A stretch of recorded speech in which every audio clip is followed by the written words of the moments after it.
Memórias Póstumas de Brás Cubas, capítulo 19, a bordo.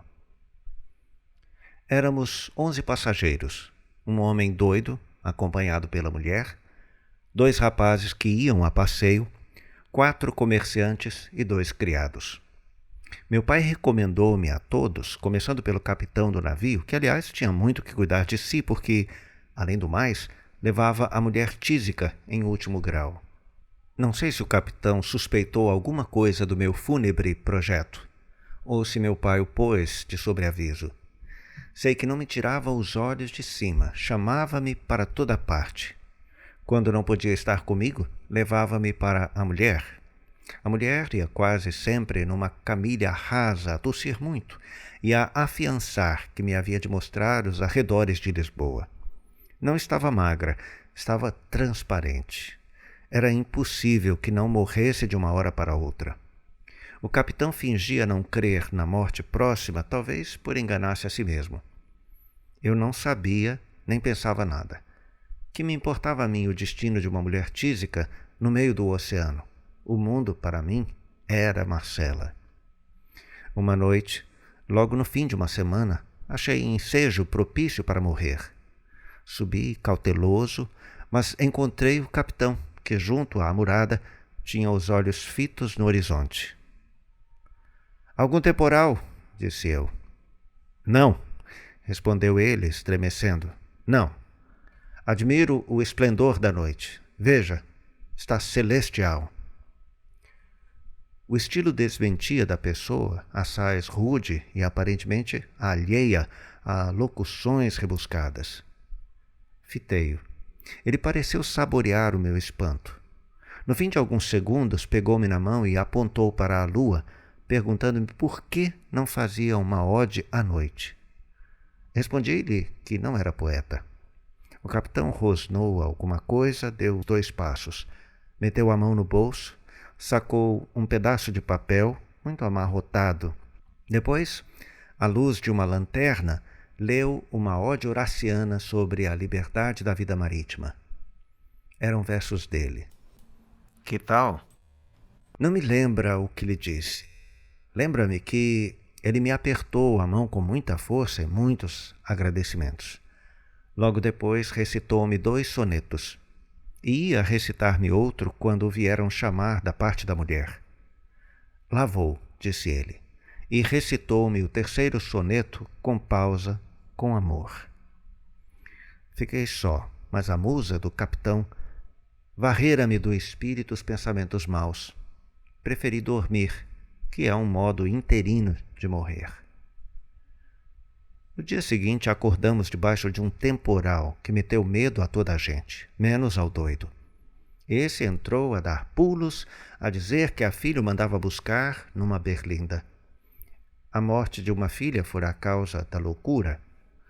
Não, nunca me há de esquecer a figura hedionda do pobre homem, no meio do tumulto das gentes e dos uivos do furacão, a cantarolar e a bailar, com os olhos a saltarem-lhe da cara, pálido, cabelo arrepiado e longo.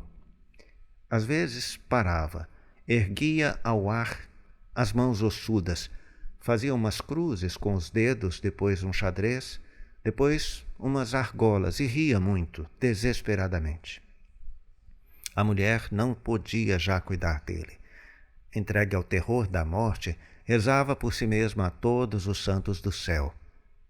Enfim, a tempestade amainou.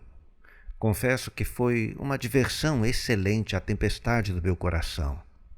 Eu, que meditava ir ter com a morte, não ousei fitá-la quando ela veio ter comigo. O capitão perguntou-me se tivera medo, se estivera em risco, se não achara sublime o espetáculo. Tudo isso com um interesse de amigo. Naturalmente, a conversa versou sobre a vida do mar. O capitão perguntou-me se não gostava de idílios piscatórios. Eu respondi-lhe ingenuamente que não sabia o que era. "Vai ver", respondeu. E recitou-me um poemazinho, depois outro, uma égloga, e enfim 5 sonetos com os quais rematou nesse dia a confidência literária. No dia seguinte, antes de me recitar nada, explicou-me o capitão que só por motivos graves abraçara a profissão marítima, porque a avó queria que ele fosse padre e, com efeito, possuía algumas letras latinas. Não chegou a ser padre, mas não deixou de ser poeta, que era a sua vocação natural. Para prová-lo, recitou-me logo, de corpo presente, 100 de versos. Notei um fenômeno. Os ademanes que ele usava eram tais que uma vez me fizeram rir. Mas o capitão, quando recitava de tal sorte, olhava para dentro de si mesmo que não viu nem ouviu nada. Os dias passavam, e as águas e os versos, e com eles ia também passando a vida da mulher. Estava por pouco. Um dia, logo depois do almoço, disse-me o capitão que a enferma talvez não chegasse ao fim da semana. Já? Exclamei. Passou muito mal à noite. Fui vê-la. Achei-a, na verdade, quase moribunda, mas falando ainda de descansar em Lisboa alguns dias antes de ir comigo a Coimbra, porque era seu propósito levar-me à universidade. Deixei-a consternado. Fui achar o marido a olhar para as vagas que vinham morrer no costado do navio e tratei de o consolar. Ele agradeceu-me, relatou-me a história dos seus amores, elogiou a fidelidade e a dedicação da mulher, relembrou os versos que lhe fez e recitou-mos. Neste ponto vieram buscá-lo, da parte dela. Corremos, ambos. Era uma crise. Esse e o dia seguinte foram cruéis. O terceiro foi o dia da morte. Eu fugi ao espetáculo, tinha-lhe repugnância. Meia hora depois encontrei o capitão sentado no molho de cabos, com a cabeça nas mãos. Disse-lhe alguma coisa de conforto. Morreu como uma santa, respondeu ele. E para que estas palavras não pudessem ser levadas à conta de fraqueza, ergueu-se logo, sacudiu a cabeça e fitou o horizonte com um gesto longo e profundo. Vamos, continuou, entreguemo-lo à cova que nunca mais se abre.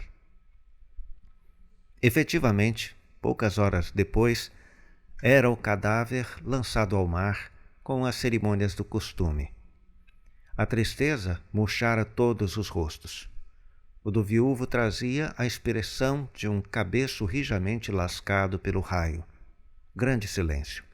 A vaga abriu o ventre, acolheu o despojo, fechou-se.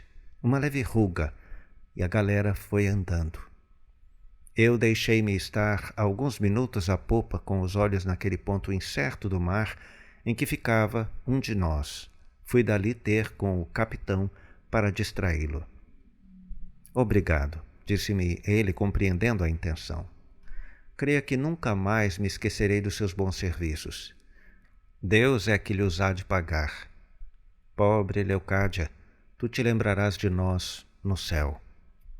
Enxugou com a manga uma lágrima importuna. Eu busquei um derivativo na poesia, que era a paixão dele. Falei-lhe dos versos que me lera e ofereci-me para imprimi-los. Os olhos do capitão animaram-se um pouco. Talvez aceite, disse ele, mas não sei, são bem frouxos versos. Jurei-lhe que não. Pedi que os reunisse e nos desse antes do desembarque. Pobre Leocádia, murmurou sem responder ao pedido. Um cadáver, o mar, o céu, o navio. No dia seguinte veio ler-me um epissédio composto de fresco em que estavam memoradas as circunstâncias da morte e da sepultura da mulher. Leu-mo com a voz comovida deveras e a mão trêmula. No fim, perguntou-me se os versos eram dignos do tesouro que perdera. São, disse eu. Não haverá estro, ponderou ele, no fim de um instante. Mas ninguém me negará sentimento, se não é que o próprio sentimento prejudicou a perfeição. Não me parece, acho os versos perfeitos. Sim, eu creio que versos de Marujo. De Marujo, poeta. Ele levantou os ombros, olhou para o papel e tornou a recitar a composição, mas, já então sem tremuras, acentuando as intenções literárias, dando relevo às imagens e melodia aos versos. No fim, confessou-me que era a sua obra mais acabada. Eu disse-lhe que sim. Ele apertou-me muito a mão e predisse-me um grande futuro. Fim do capítulo 19.